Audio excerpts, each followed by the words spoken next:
ಮೊದಲನೇದಾಗಿ ನಾನಿಲ್ಲಿ ಬಸ್ಸಾರ್ಗೆ ಎಲೆಕೋಸನ್ನು ಸಣ್ಣದಾಗಿ ಉತ್ತರಿಸ್ಕೊತಾ ಇದ್ದೀನಿ.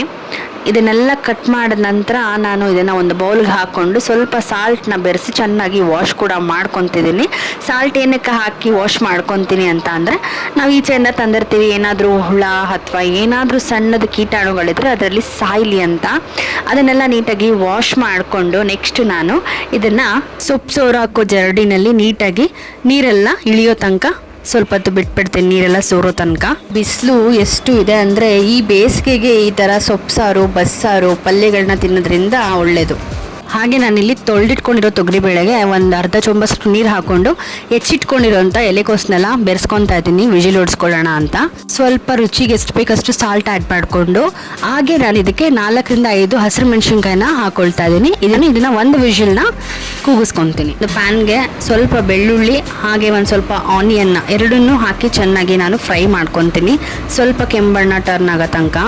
ಅದಾದಮೇಲೆ ನೆಕ್ಸ್ಟು 1 ಸ್ಪೂನು ಜೀರಿಗೆ, ಜೊತೆಯಲ್ಲಿ ಒಂದು ಅರ್ಧ ಸ್ಪೂನು ಮೆಣಸು, ಒಂದು 4 ಕಾಳು ಮೆಂತ್ಯನ ಕೂಡ ಚೆನ್ನಾಗಿ ನಾನು ಫ್ರೈ ಮಾಡ್ಕೊತೀನಿ. ಬೇಳೆ ಹಸಿರು ಮೆಣಸಿನ್ಕಾಯಿನ ಸೋರು ಹಾಕಿದ್ದೆ. ಈಗ ಇದರಲ್ಲಿರೋವಂಥ ಹಸಿರು ಮೆಣಸಿನ್ಕಾಯಿನ ನಾನು ರುಬ್ಬಕ್ಕೆ ಎತ್ಕೊಳ್ತಾ ಇದ್ದೀನಿ. ಅದ್ರ ಜೊತೆಯಲ್ಲಿ ನಾನು ಒಂದು ಸ್ವಲ್ಪ ಬೇಳೆ ಹಾಗೂ ಎಲೆಕೋಸನ್ನು ರುಬ್ಬಕ್ಕೆ ಹಾಕ್ಕೊತೀನಿ. ಜೊತೆಗೆ ಸ್ವಲ್ಪ ಕೊತ್ತಂಬರಿ, ಬೆಳ್ಳುಳ್ಳಿ, ಈರುಳ್ಳಿ ಹುರ್ಕೊಂಡಿರೋದು, ತೆಂಗಿನಕಾಯಿ, ಟೊಮೆಟೊ, ಸ್ವಲ್ಪ ಹುಣಸೆ ಹಣ್ಣು ಹಾಗೆ ಹಸಿರು ಮೆಣಸಿನ್ಕಾಯಿ, ಹುರಿದಿಟ್ಕೊಂಡಿರೋ ಜೀರಿಗೆ, ಮೆಣಸು, ಮೆಂತ್ಯ ಇದಿಷ್ಟನ್ನು ಹಾಕಿ ನಾನು ಚೆನ್ನಾಗಿ ಗ್ರೈಂಡ್ ಮಾಡಿಕೊಂಡೆ. ನೆಕ್ಸ್ಟ್ ನಾನಿಲ್ಲಿ ಒಗ್ಗರಣೆಗೆ ಒಂದು ಬೌಲ್ ಆಯಿಲ್ಗೆ ಸಾಸಿವೆ ಹಾಕ್ಕೊತಾ ಇದ್ದೀನಿ, ಕಡಲೆಬೇಳೆ ಹಾಗೆ ಸ್ವಲ್ಪ ಇಂಗು, ಬೆಳ್ಳುಳ್ಳಿ ಹಾಗೆ ಕರಿಬೇವು, ಈರುಳ್ಳಿನ ಹಾಕಿ ಚೆನ್ನಾಗಿ ನಾನು ಫ್ರೈ ಮಾಡ್ಕೊತಾ ಇದ್ದೀನಿ. ಬೇಕಾದವರು ಹಸಿರು ಮೆಣಸಿನ್ಕಾಯಿನ ಹಾಕೊಬೋದು. ಹಸಿರು ಮೆಣಸಿನ್ಕಾಯಿ ಆ್ಯಕ್ಚುಲಾಗಿ ನಾನು ಖಾರ ಬೇಡ ಅಂತ ಹಾಕ್ಕೊಂಡಿಲ್ಲ, ನೀವು ಬೇಕಾದ್ರೆ ಹಸಿರು ಮೆಣಸಿನ್ಕಾಯಿನ ಹಾಕ್ಕೊಂಡು ಮಾಡ್ಬೋದು, ಚೆನ್ನಾಗಿರುತ್ತೆ. ಕೊನೆಯದಾಗಿ ಪಲ್ಯ ಆಯಿತು. ಹಾಗೆ ಬಸ್ಸಾಂಬಾರ್ಗೆ ಒಗ್ಗರಣೆ ಮಾಡ್ತಾಯಿದ್ದೀನಿ. ಎಣ್ಣೆ ಕಾದ್ಮೇಲೆ ಸಾಸಿವೆ, ಬೆಳ್ಳುಳ್ಳಿ, ಸ್ವಲ್ಪ ಕರಿಬೇವು, ಆನಿಯನ್ನ ಹಾಕಿ ಫ್ರೈ ಮಾಡ್ಕೊಬೇಕು. ಹಾಗೆ ಇಲ್ಲಿರೋ ಮಸಾಲೆನ ಹಾಕಿ ಚೆನ್ನಾಗಿ ಹುರ್ಕೊಬೇಕು.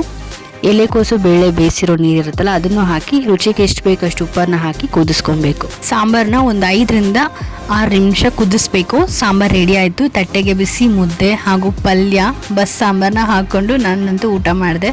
ತುಂಬ ರುಚಿಯಾಗಿತ್ತು. ನನ್ನ ಚಾನಲಲ್ಲಿ ನಿಮ್ಗೆ ಇದೇ ರೀತಿ ವೀಡಿಯೋಸ್ ಬೇಕು ಅಂದರೆ ಸಬ್ಸ್ಕ್ರೈಬ್ ಮಾಡಿ, ಶೇರ್ ಮಾಡಿ, ಲೈಕ್ ಮಾಡಿ, ಕಮೆಂಟ್ ಮಾಡಿ. Thanks for watching.